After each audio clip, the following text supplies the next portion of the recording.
I'm Kate Jensen, the head of revenue at Anthropic, and I am so excited to welcome you to the future of finance, powered by Claude. I want to invoke a scene that's probably familiar to many of you in the audience today. You're 3 coffees deep, it's 3 a.m., you're furiously checking that last model, you have 100 tabs open, you have a 5 a.m. prep call ready for a 6 a.m. client call. Today, that's all about to change. We are so excited to announce Claude for Financial Analysis. This is the industry's first unified intelligence layer that transforms how financial professionals will work with AI. Now you will have a virtual, first-class virtual collaborator powered by AI that will help you to get your work done better and faster. What this is a tailored version of Claude for Enterprise. It's specifically built for financial analysts, and it's equipped with the nuance, accuracy, and reasoning that you need to handle the complexity of your work. Since 2021, Anthropic has been building AI systems that are helpful, harmless, and honest. At our foundation is safety and trust, which is exactly what financial services companies need. When you're managing billions in assets, good enough just isn't good enough. AI is transforming every industry, and nowhere is this more prominent than in financial services. The complexity of modern markets, the velocity of information, the sheer volume of data that you need to process, it has reached a point where human intelligence alone, no matter how great, just isn't good enough. From speaking with many of you, our customers, we're hearing that the world is bifurcating. There will be 2 types of investment firms: those using AI institutionally, and those who are losing their top talent to competitors who are. Over the past year, we have been partnering with leaders who are breaking new ground across every segment of the financial industry. The teams at Bridgewater have been using Claude since 2023. This is to power their investment analyst assistants, which solves complex models. Their CTO tells us that Claude is really powering their efforts to push the boundaries of what's possible. Down in Australia, Commonwealth Bank is making a massive bet on AI. Their CTO, Rodrigo, sees our partnership as the foundation of their global AI strategy. And here in New York at AIG, Peter tells us that they have completely reimagined underwriting with Claude. What used to take weeks is now taking days. Timelines compressed more than 5x. And accuracy has gone up from 75% to 90%. Underwriters can now serve their customers better and faster. Now, the solutions we're sharing today, we didn't create alone. They're the result of deep collaboration with the entire financial ecosystem. At our foundation, we have our cloud providers. AWS and GCP provide secure, scalable infrastructure that financial institutions demand. I am thrilled to share that today, Claude for Enterprise, including Claude for Financial Services, is now available on AWS Marketplace, and it's coming soon to the Google Cloud Marketplace as well. We hear all the time that AI is only as good as the context it has. We're excited to partner with platforms like Box, Databricks, Palantir, and Snowflake to bring your company's data into Claude so that you have the context you need to get work done that's actually relevant to your day-to-day. And today, we are especially excited to announce new integrations to critical external market data sources for informing your most important financial decisions.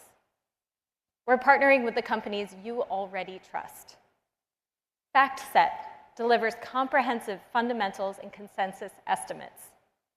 S&P Global enables access to Cap IQ financials, market data, and transcripts. DeLupa provides AI-verified fundamentals with source citations. And between Morningstar and PitchBook, you have both public investment research and private market intelligence at your fingertips.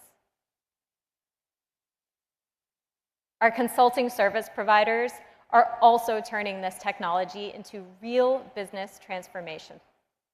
Deloitte and KPMG are modernizing entire organizations and deploying AI agents at scale.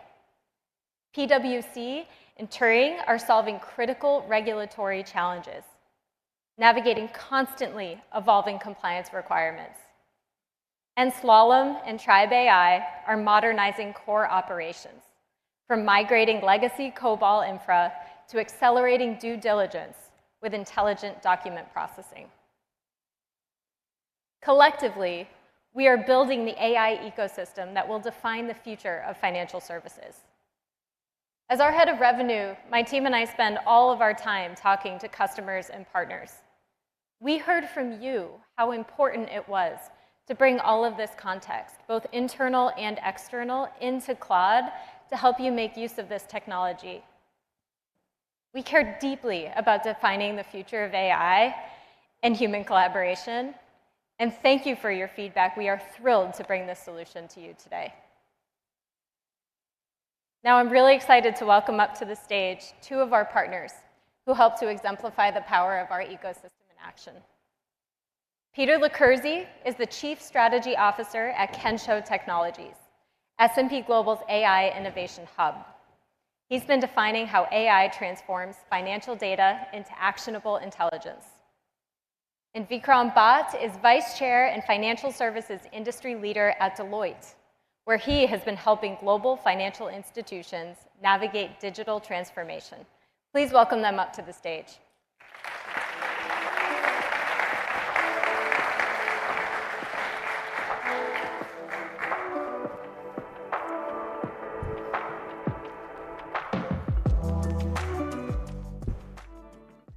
Did you pick that song? Yes. I love it. Yeah. Yeah, it's actually in my rider. I love it. Thank you so much for being here. You have both been instrumental in shaping the frontier of AI adoption at your companies.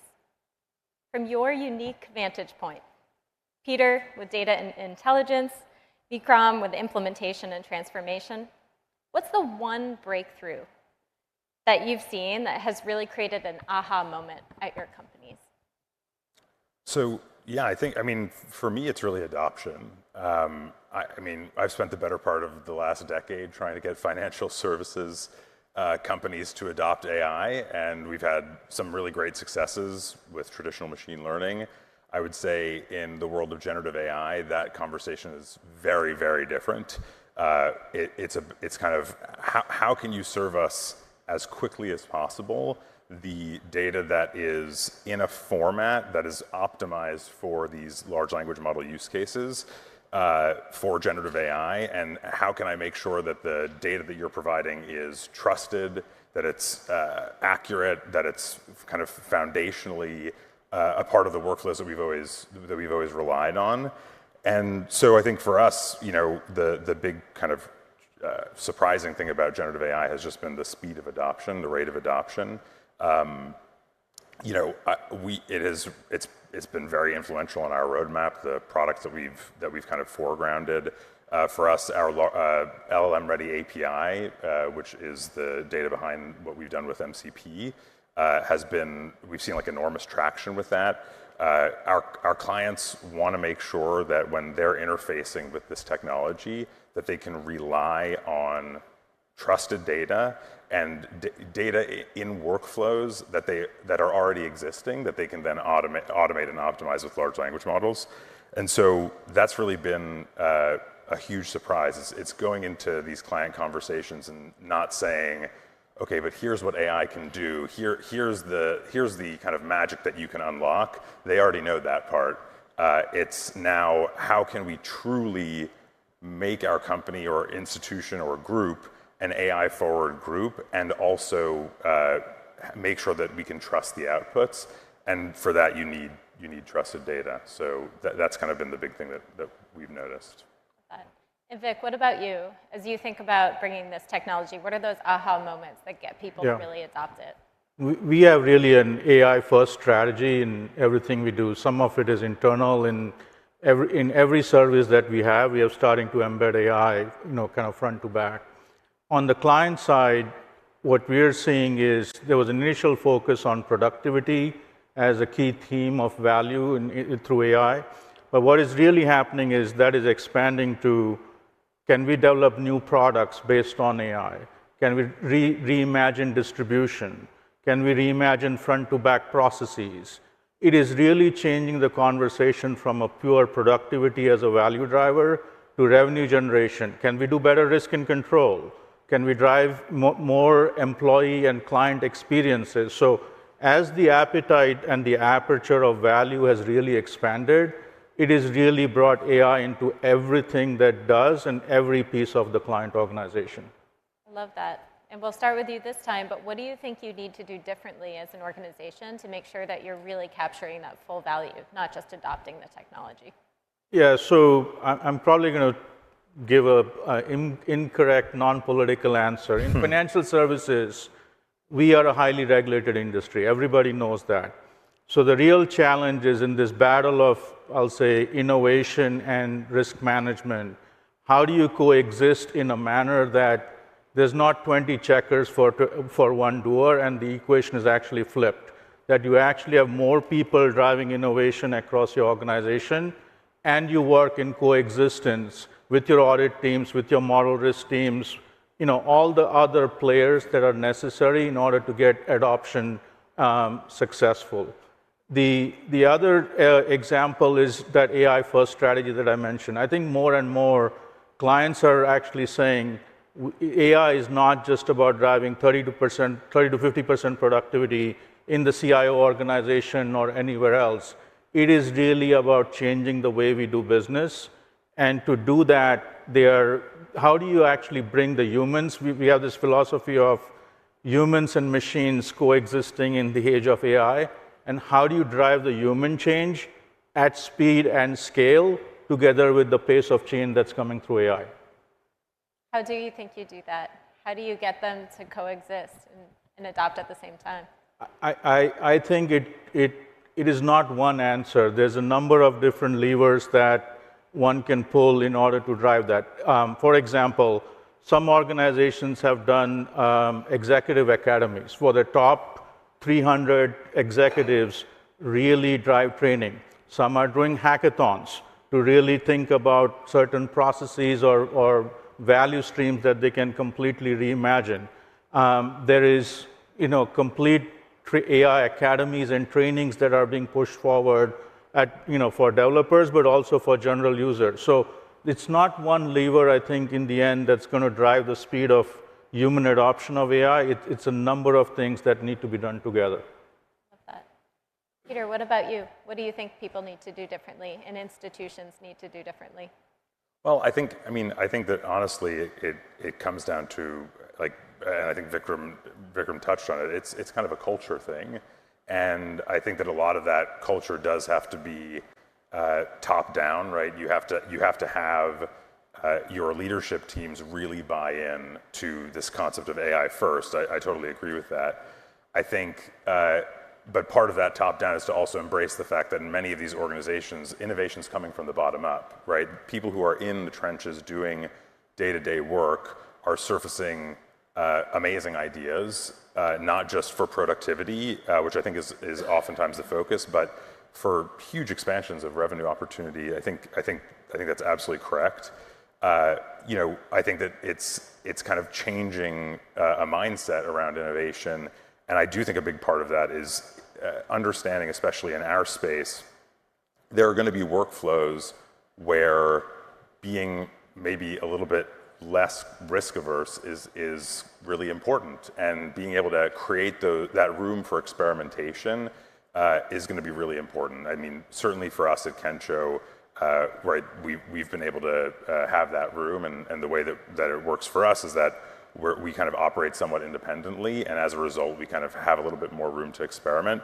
But then crucially, it's also understanding where those boundaries are and where that risk is unacceptable. And that's, I think, where, for us, we've also seen an enormous benefit in having S&P's trusted data as our kind of foundational core competency. We've been on this journey creating this grounding agent where, for us, it's ensuring that when a large language model is interfacing with our data, that we're taking responsibility for automating where in our entire data universe we're going to pull and query those data sets, and then surfacing that data with citations. And so it's both enabling experimentation, but then also making sure that your responses and whatever the output is truly grounded in verifiable fact. So I think there's a balance there, and creating that trust is something that's really important to us. I love that push to innovate, that desire to really harness all the energy that you have from your organization, but to do it responsibly. It's really at the core of a lot of what we do. Thank you both so much for coming up, and thank you for the partnership. Absolutely. Pleasure. Thanks.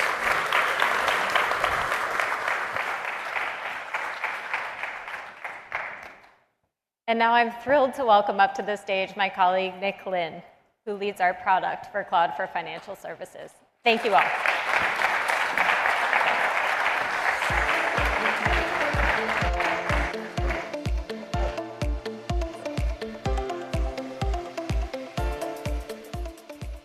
All right. Thank you, Kate.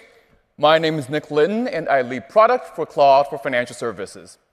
I am also a recovering investment banker and private equity investor. So I was the analyst Kate mentioned, frantically trying to debug the model at 3 a.m. while building the pitch deck, running on no sleep. That's why I am especially excited to share what we've been working on. As Kate mentioned, we're announcing the Claude Financial Analysis solution, Anthropic's first offering built specifically for finance. Our solution is built on 3 main pillars of what comprises of an agent. First, the models. Now, something I always think about is that the models we interact with today are the worst they will ever be. Even so, Claude today is not just state-of-the-art for code.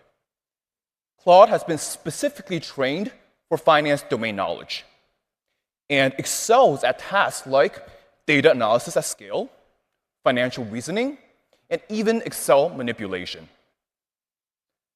Now, the research product flywheel is a critical part of an Anthropic strategy. We firmly believe in working with customers like yourselves to really understand where the models are working, where the gaps are, and, to borrow a term we use internally, hill climb to improve the next generation of our model capabilities. The Finance Agent benchmark, published by our friends at Vals.ai, has picked up a lot of traction in the industry and is well representative of many financial reasoning tasks. You can see Claude Opus and Sonnet far outperform competitors. Similarly, Claude is also very capable of actually doing the work. One of our partners, Fundamental Labs, has built an Excel agent called Shortcut on Opus. This agent was able to pass 5 out of 7 levels of the Financial Modeling World Cup competition and scored over 83% accuracy on complex Excel and financial reasoning tasks. Again, far outperforming competitors. The next pillar of our solution is agent capabilities built on top of these models. Now, model intelligence needs to be translated into something that's actually useful for humans. Claude's agentic capabilities are flexible and composable, and really aim at solving the core problems you all work in every single day, including building multimodal reports like pitch decks, investment memos, analyzing and visualizing data like benchmarking analyses or stock price and volume charts, and natively reading and writing Excel and PowerPoint documents.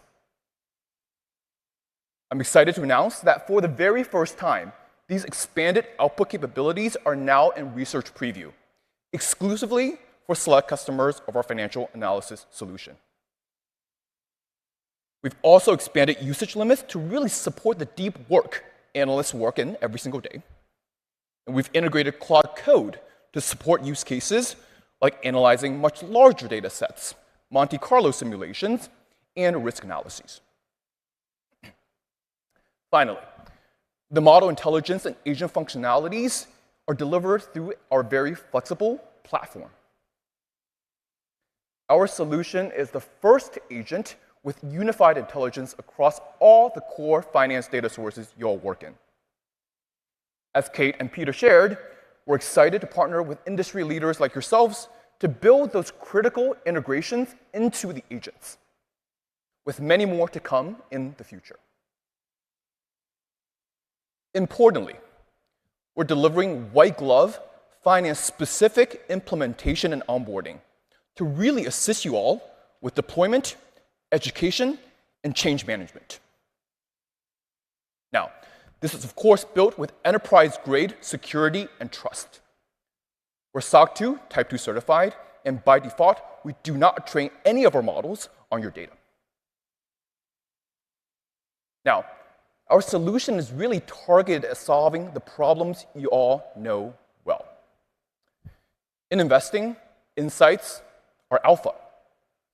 The ability to sort through the noise, build a thesis, get to an investment decision quickly is paramount. As we've heard from many of our customers, this is of course true for the sell side and the buy side. To summarize the pain, analysts work in a deluge of documents every single day and spend hours researching into data sources that are difficult to verify. They painfully prepare analyses and tick through models cell by cell. And they manually prepare investment memos and pitch decks, often pulling all-nighters on a tight deal timeline. With Claude, we can start to address all of these pain points. Now, let's show you what that looks like in action. Meet Sarah, a hedge fund analyst at Acme Capital. It's 2 p.m. Her portfolio manager bursts into her office with an urgent question, which I think many of you know well. Our target company, Velocity Athletic, reported terrible earnings yesterday. Revenue is down 12%, but somehow the stock price is up 17%, trading at $71 per share. Our PM needs to know, is this rally justified by their new strategy, or should they sell into the spike? And he needs an answer before the market closes. Now, let me show you how Claude transforms this typical 4 to 5 hour scramble into analysis under 30 minutes. First, Sarah connects her tools. Look at what is available in one workspace. All the tools she works in: S&P Global, Morningstar, FactSet, DeLupa, and even her firm's internal box documents. No more juggling 14 different browser tabs. Everything she needs is right here with unified access. Sarah starts a comprehensive query, asking Claude to pull from multiple data sources simultaneously. Watch what happens. Claude orchestrates across platforms: S&P Global for transcripts, Morningstar for reports, Box for internal analyses, DeLupa pulling 8 quarters of financials. And here's the key. Sarah gets synthesized intelligence, not just raw data dumps. Output: full earnings transcript analysis with red flags from Q&A, the CFO disclosing a 400 basis point margin hit from the tariffs. Competitors look like they're doing better. Pace running has been in Vietnam since 2019. And most importantly, you can see full financials linked to the original data source, like we're seeing here with DeLupa. So Sarah can verify the results instantaneously. To go deeper, Sarah asked Claude to create visualizations and specific analyses like an annotated stock price chart, comps and benchmarking analyses, and even discounted cash flow model. As you can see, Claude is now pulling key corporate events from SEC Edgar and the web, price data from S&P Global, historical financials from Delupa, consensus estimates from FactSet, and creates several visual artifacts. First, an event-annotated stock price chart showing the 17% spike with all key events marked. Emergency board meeting, CFO stock sale, earnings surprise. Next, a comprehensive comps table. Velocity is trading at 21 times EBITDA against peers at 16 times, despite having worse fundamentals. And here's where it gets powerful. Claude has built a fully auditable discounted cash flow model with a functional case selector, projections tied to assumptions, and even a perfect WACC calculation without needing to be prompted. Now, this DCF model projects a base price of $54, suggesting that perhaps $71 is overly optimistic. Finally, Sarah actually needs to prepare a deliverable for her PM. She asked Claude to create an investment memo using her firm's templates from Box. Claude searches Box for any relevant internal information, including a memo template and any past event-driven trades as reference. In seconds, she has a professional memo with an exec sum recommendation to fade the rally, clear rationale with supporting data from market performance and comps, and specific action items and risk analyses, all properly cited. The bottom line, the market is overpricing a complex operational challenge, so take profits now, buy back later, cheaper. Now let's recap what just happened here. Sarah delivered institutional quality analyses in under 30 minutes, a typical process that takes 3 to 5 hours across multiple platforms. So she didn't just save time. She uncovered insights she might have missed, like the CFO sale or the competitor's existing advantages. Now, we believe this is the future of financial analysis, where AI fully augments an analyst's capabilities, where the best insights across all of the platforms come together in one intelligent workspace. Now, one example of these capabilities coming to life is from the Norwegian Sovereign Wealth Fund, otherwise known as NBIM, the largest sovereign wealth fund in the world. To share a quote from their CEO, Nikolai, Claude has fundamentally transformed the way we work at NBIM. They've achieved 20% productivity gains. That is 213,000 hours back a year to focus on what really matters. That is better decisions and returns for the Norwegian people. As Nikolai put it, Claude has become indispensable. Now, building these solutions requires deep partnership with all of you. Everyone in attendance today will receive a 1-month free trial to the solution. I am personally very excited to spend much more time with all of you to dive deeper into the problems we can solve together and to shape the future of financial services with both our products and model capabilities.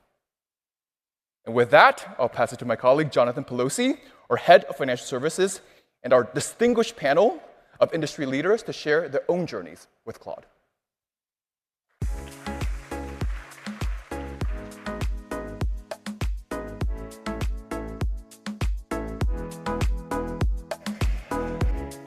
Thank you, Nick. And to the DJ, well, I didn't choose that song. I love it. Let me put these down. And thank you to everybody for joining us. Hopefully, you get a sense of why we're so optimistic about being able to support every one of you and every one of you dialed in on all of your tasks as it relates to financial analysis. But don't just take my word for it. I've got a much more impressive panel that can speak to what they're doing with this type of technology and how they're doing it. And as Nick alluded to, in my role overseeing all of financial services for Anthropic, that effectively means we support the biggest banks and insurance companies, hedge funds and asset managers in taking this technology and practically applying it to your firm in a way where you can use it to drive real value and real transformation. And I say practically because all too often we'll read about the theoretical headlines of what this stuff can do. And you're like, oh, it'll transform the way we work and it'll improve productivity by 50%. By the time my team and I sit with you, we often pull back the layers and say, well, how do you actually make that happen? How do you actually tailor this to your organization? How do you actually work on change management, getting these individuals comfortable with using this technology? Those are the types of things we obsess over and the types of things we're excited to chat further about. So with that said, I'm going to call up my esteemed panel. If you could come on down and give them a chance to introduce themselves. Head on up, gang, and I'll be over here.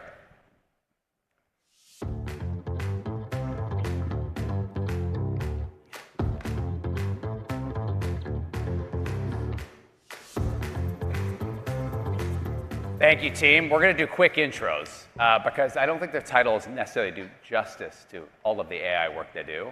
And we're going to start with my good friend Michael here. Take it away. Thanks, JP. My name is Michael. I co-head the COO group at DE Shaw. That means is my team and I work on big firm-wide transformation initiatives, and there is no bigger firm-wide challenge and opportunity that we're spending time on right now than AI. Thank you, Michael. Lloyd. Thanks, JP. Lloyd Hilton. I am an AI lead at HG Capital. So for those of you who don't know us, we are a major PE firm, one of the top 10 largest globally. And we're a sector specialist, so we have about 50 portfolio companies in the B2B SaaS and services space. And we've been driving a major transformation effort with those portfolio companies for the last 2.5 years now, partnering with the Anthropic team. Don. Morning, everyone. Thanks for having us, JP. My name is Don Vu. I'm the Chief Data Analytics Officer at New York Life. For those that aren't familiar with New York Life, we're Fortune 69, over $1 trillion of insurance in force, and we're one of the largest insurance companies in the world. I'm responsible for our overarching AI and data strategy and its execution. Thank you, Don. And Frode, last but not least. Yes, so my name is Frode. I'm part of the Norwegian Sovereign Wealth Fund. We are a $2 trillion sovereign wealth fund and 70% equities, 30% fixed income and bonds. And we are only 700 employees worldwide. So we have a single owner, the Minister of Finance, who represents the Norwegian people. And I'm part of the team here in North America that manages the bulk of the equity assets. Thank you, Frode. Frode and I were chatting earlier, and I think the stat has to be true that per employee, no organization manages more money on earth than MBIM. So it's an impressive stat indeed. And for those in the audience, we'll have a chance for you to ask questions as well after I ask a couple to the panelists. So keep that in mind. We're really looking forward to hearing from you as well. But let's start. The AI investment thesis. Naturally, you're big organizations, complicated firms. At what point did this decision to go all in and do this at like a firm-wide level take place, and who drove that? And for this, we'll start with Frode. I'm curious to hear from you. Yeah, sure. So, I mean, our AI strategy is really to be a leading user of AI in investment management. And that just means embedding AI into everything I do, I think, in a responsible way. So that means creating efficiency gains, reducing costs, enhancing returns, and really improving risk management. So I think what's changed is that we have a coordinated strategy with really dedicated organizational support and a dedicated AI team that helps out in the organization. And this is really driven from the top, right? So it's we have this AI maniac at the top of the fund. Nikolai Tangen, and he is just all in on the change that we see in society, right? So his leadership, his enthusiasm about AI is really, really setting the scene internally in the fund and driving the cultural adaptation that we see. So I think that's just absolutely crucial.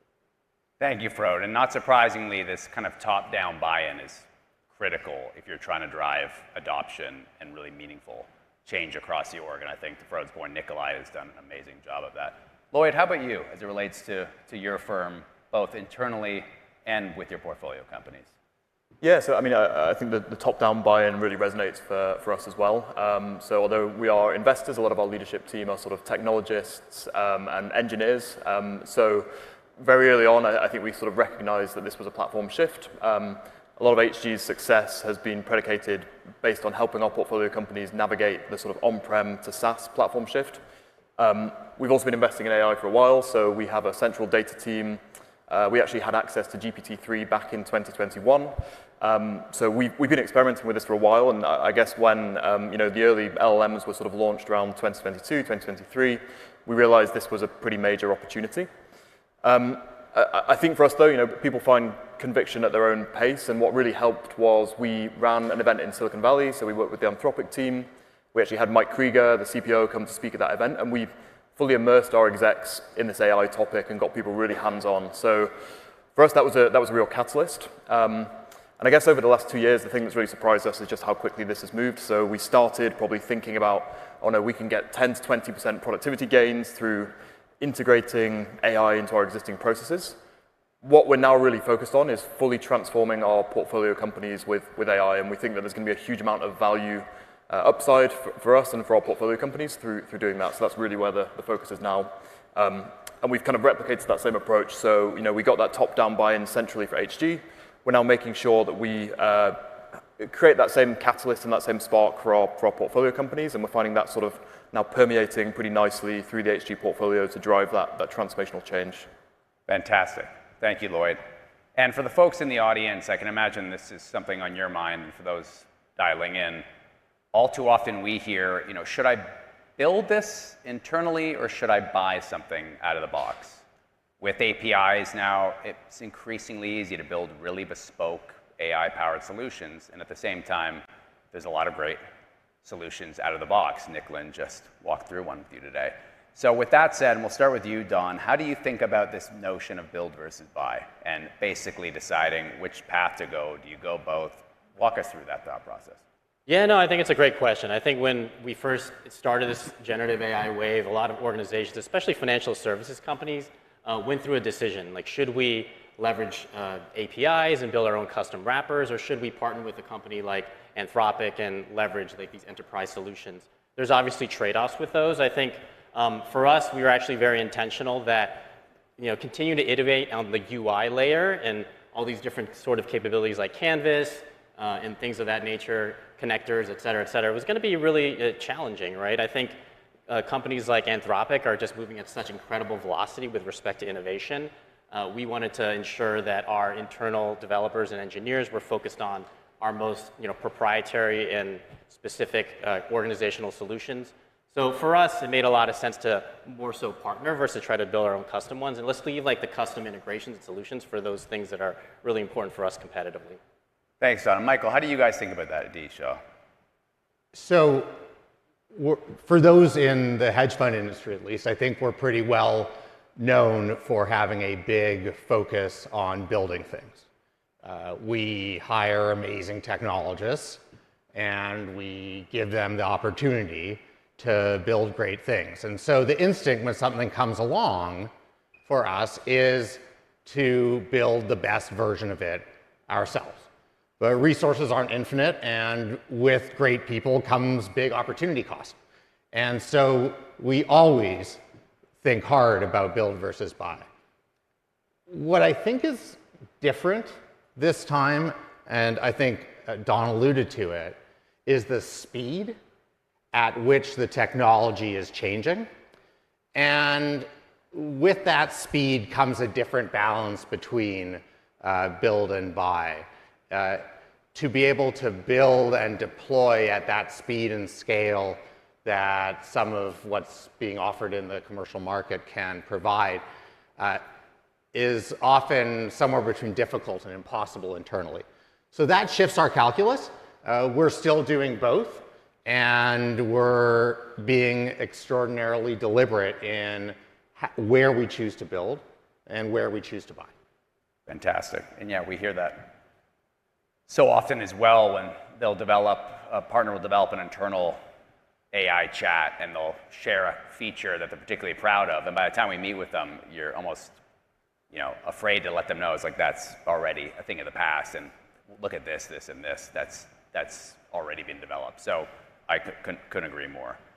Recognizing you're all big firms and leaders in your respective spaces, another huge challenge we hear about is this change management and driving this kind of transformation at scale. It's one thing that this technology can do cool stuff. How do you actually get people using it?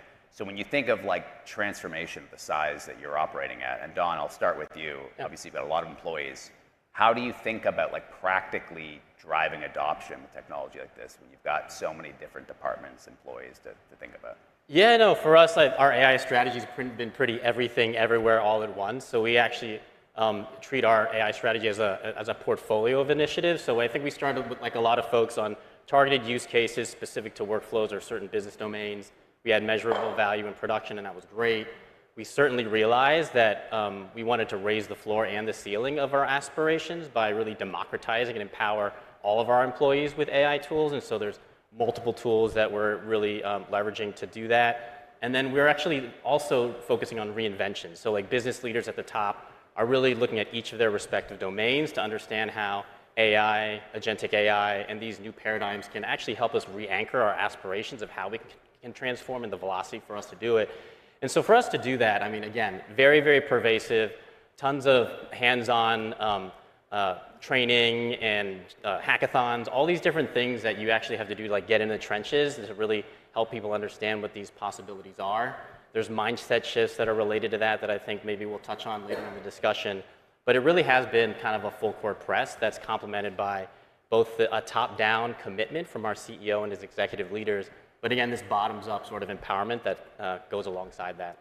Thank you, Don. And Lloyd, you have a bit of a different challenge, and you're working with the employees internally, but also, of course, the portfolios that you support. So how do you guys think about scaling this and driving that transformation at the portfolio level, realizing that's a lot of different companies you got to help train and educate? Yeah, for sure. So, I mean, I think a lot of what you said resonates, Don. So we have 50 companies, about 120,000 FTE across those companies. All of our companies look a little bit similar and mostly, verticalized software platforms. So what that's enabled us to do is really sort of bring transformation at scale to that group. So that starts with a central effort from HG. We have 20 AI specialists internally, supported by about 150 or so kind of contractors and close partners. And we've been really driving that central change across the portfolio. It's also allowed us to experiment with lots of different tools, lots of different initiatives, and really see what works quickly across that sort of laboratory and understand what the best processes are. But I think the top-down point has been absolutely critical. So we've been kind of systematically working with each of the leaders of our portfolio, getting them engaged, getting them hands-on.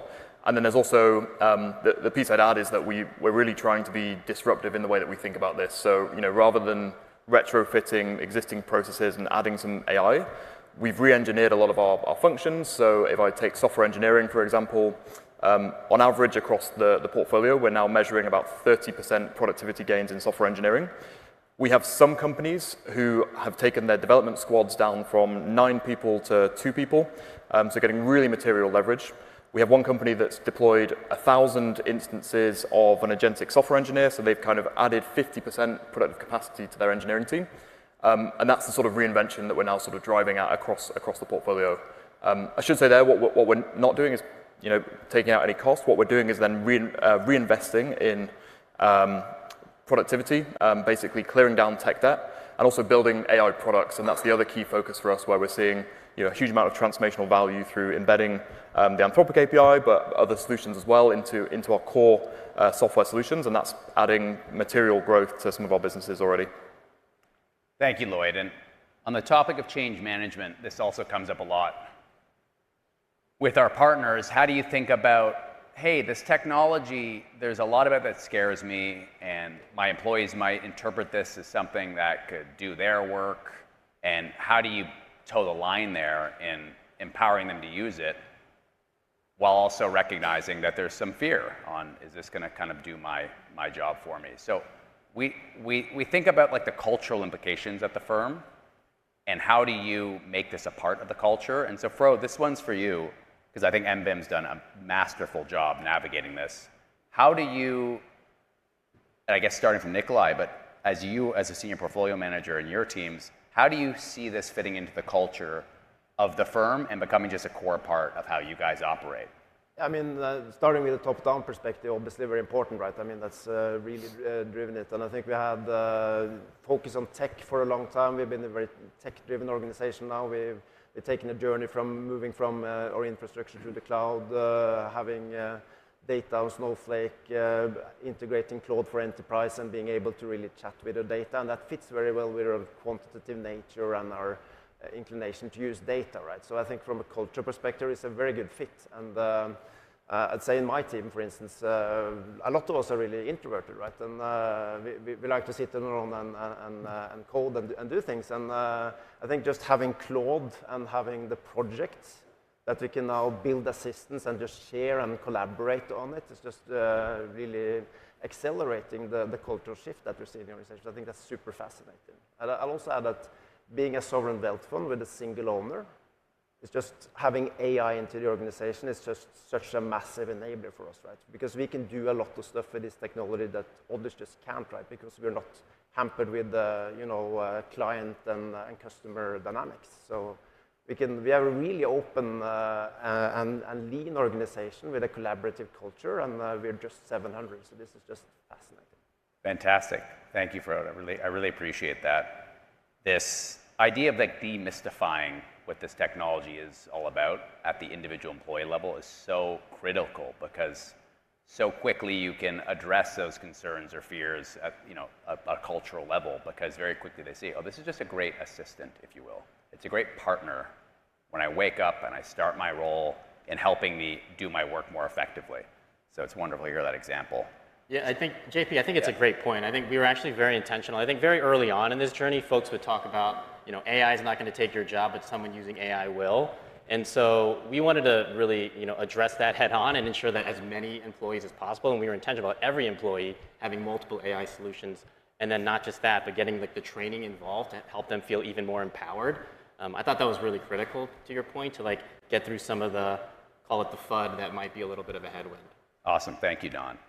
And oftentimes I'll laugh, because even when partners ask, like, how do I train, how do I build these curriculums to drive adoption, I'll pause and I'll be like, ask Claude. And jokes aside, whether it's Claude or another tool you're using, these tools are very good at that sort of task, where you're like, here's my firm, and for those dialing in, same applies. Here's my size, here's what we do. I want to build a simple training program for my employees. Maybe they've got 3 hours they'll spend over the next 2 weeks. How would you break it up? What would that training look like? I'm telling you, if you do that exercise when you go home, it'll be a beautiful, beautiful output. Can I give you a double down on that? Yes. If your staff say, I don't know what to do, I don't know where to start, tell them to describe their job briefly and ask the AI, how ought I start working with this? What are a few things I can try? It actually works wonders. I mean, I love that example, because I'll even go so far as to say, I've got 2 little kids, for instance, a 4 and a 2-year-old, and if I'm looking for an activity to do on the weekend, I'm not very good coming up with those. But I'll ask Claude, but I'll do one better. I'll be like, Claude, I want you to optimize the following prompt. And I'll be like, I need to come up with activities for my kids. And then Claude will rewrite it. I'll copy paste it. And then I get like the world's greatest to-dos. So that's another good hack. Ask Claude to write your prompts for you. But deciding where to start is another thing we hear a lot about, right? So for folks in the audience, some of you are smaller firms, a lot of you are massive firms. But okay, there's a lot. You've heard a lot from this group. Transformation across the org, top-down leadership. I'm going to start with Michael again here. Where do you, for the folks in the audience, if we have to start somewhere, like what's the use case? What is the first place they start if they're starting with a clean slate? What would you suggest? So it's incredibly tempting to look for a first place to start. And my advice would be to resist that temptation. Your colleagues, I don't know that they know more about how best to use the tools. They certainly don't before you give them the tools. But once you give them the tools, they will discover things to do with those that you never imagined. So we're a pretty decentralized place. We are a place that wants to make every one of our colleagues better using AI. So our core focus off the bat, and what I would recommend to others, is get really easy to use tools out there. Let people figure out what they're doing, and then pay attention. Help accelerate the spread. In some cases, centralize as you learn, but not as your first step. I'll give one concrete piece of advice on that. I think some people will do that. They'll try something, it won't work the way they'd like it to, and they'll abandon it. What we found to be valuable is to encourage folks to come back, let's call it every 6 months.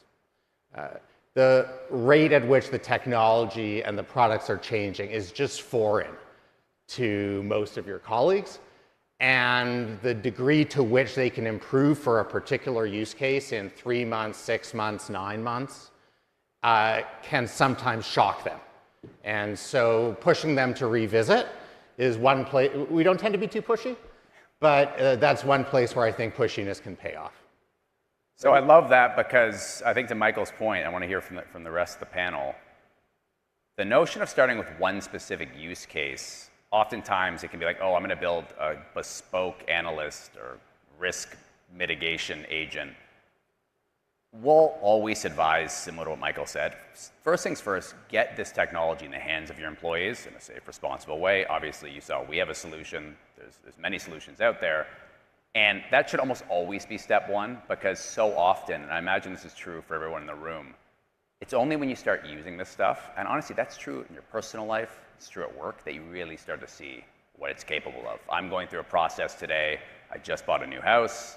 I'm getting home insurance. I don't know when the last time you read a home insurance policy was. They're brutal, and they're like 400 pages. And I get these 3 policies, and I'm like, even distilling the difference between coverage and umbrellas and all that, and I work with a lot of insurance companies, so I should know all of this. I just uploaded to Claude. I'd be like, give me a breakdown of like what I'm looking at here. And I'm sharing this as an example because those same aha moments, and it gave me a wonderful answer, the fastest way to create them is to give your employees access to a tool like Claude, and there's other tools out there, but just to get it in their hands in a safe and responsible way is huge.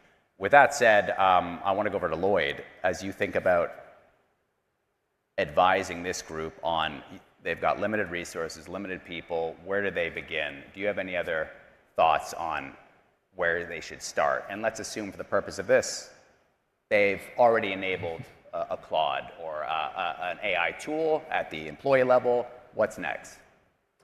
Yeah, so I was just going to add onto Michael's point. I fully agree with revisiting the technology every 3 to 6 months. The other point I'd add is really investing in your sort of prompt engineering or context engineering. I think there's a massive difference between a sort of average user who puts a kind of a lazy prompt into Claude versus someone who really thinks about that context. So I think finding those people who sort of become power users in your organization and just have a sort of natural intuition for that can really help to accelerate. If you put those people up as AI champions, that can really drive a lot of change.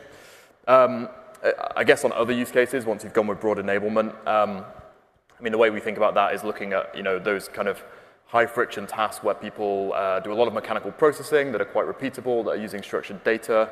Those are often sort of perfect candidates in your organizations for something like Claude. So for us, for the really critical decisions where it requires a lot of sort of careful thought and system 2 type thinking, we'd maybe use Claude as more of a sounding board. But for a lot of those sort of mechanical tasks that happen in all of our organizations, it's kind of using Claude plus other automation tools to really drive transformation of those processes is how we think about it. Awesome. Thank you, Lloyd. And one of my favorite questions asked, so I'm obviously going to ask it here. For the purpose of the audience, all of you have a lot of experience. You've kind of gone through this, you've applied it in your organization, you've seen a lot of what works and a lot of what doesn't. I'm going to start with Frode. Knowing what you know now, if you could do it all over, what's one thing you would do differently? I don't know about what I would do different, really. I think in MBIM we really nailed it in terms of getting it. I think it's just maybe just start even before, right? And start earlier. Faster, right? I mean, that's what I would say. You know, this is something you just have to lean into and take on. So I think move fast and make mistakes, learn from them, and move on is really the key takeaway. And I think if anything, it's just speed here. Thank you, Frode. Don, how about you? Yeah, I'll lean into the do more faster bit, but I think one thing we haven't touched on that I think that we focused on, but looking back, perhaps we could have focused on earlier, was this notion of it's a true like mindset and culture shift.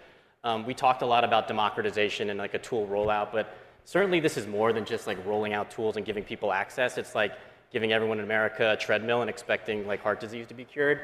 What we were very intentional about is understanding that this is actually a mindset shift as well. So I think a lot of people look at like a Claude or a ChatGPT, they see a text box and like, oh, this is like Google. I should just like put in one question, I'm gonna get back an answer, and then I'm kind of done.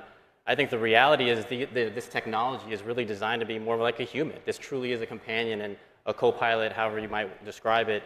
And so having a bit of a mindset shift and actually helping folks understand that, I think is really critical. We've been really intentional about partnering with folks from the outside to help our executives, especially on that journey.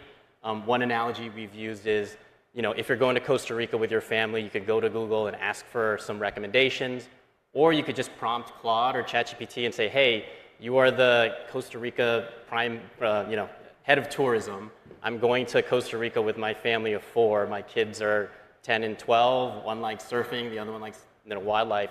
Can you come up with a customized itinerary? And so that's a very different sort of paradigm between those two tools. And frankly, for most folks that first start to engage, that's kind of where they start. But we think it's really important to kind of help people on their journey. And if we could go back, we would maybe even started that even sooner. So. Thank you, Don. How about you, Lloyd? Yeah, I mean, I think I'd echo Frode. We are running at this very fast at HG, and I like to think we're sort of ahead of the curve. We were building our first AI products back in 2023, but if I could say one thing, it would be run even faster towards this. Just the exponential rate of improvement of models and the ecosystem that's developing around that is frankly unprecedented. So yeah, I would have said run even harder, even faster. Michael? So we're pretty relentlessly data driven, and one thing we do is we look at the usage intensity across the firm, and what you see is a log normal curve, something like this. And the theoretical underpinning of that is it describes processes that are roughly the more you use it, the more you use it. So they're multiplicative. And if you combine that with this bottom-up view, what you want to do is just encourage people to take more bites of the apple. So here are 2 things that I do to help make that happen. One, at a lot of my team meetings, I just make people do a lightning round of some strange AI thing you tried in the last week. It worked, it didn't work, but 30 seconds each. Share it with the team. And 2, and this plays off something you said, the route to comfort and learning about how to use these at work doesn't have to only run through work. And often, people are more comfortable taking risk in their personal life. It's not as potentially embarrassing, at least in their minds. And so encouraging people to experiment there, I think, can pay off as much or more than encouraging them to take those first jumps in the workplace.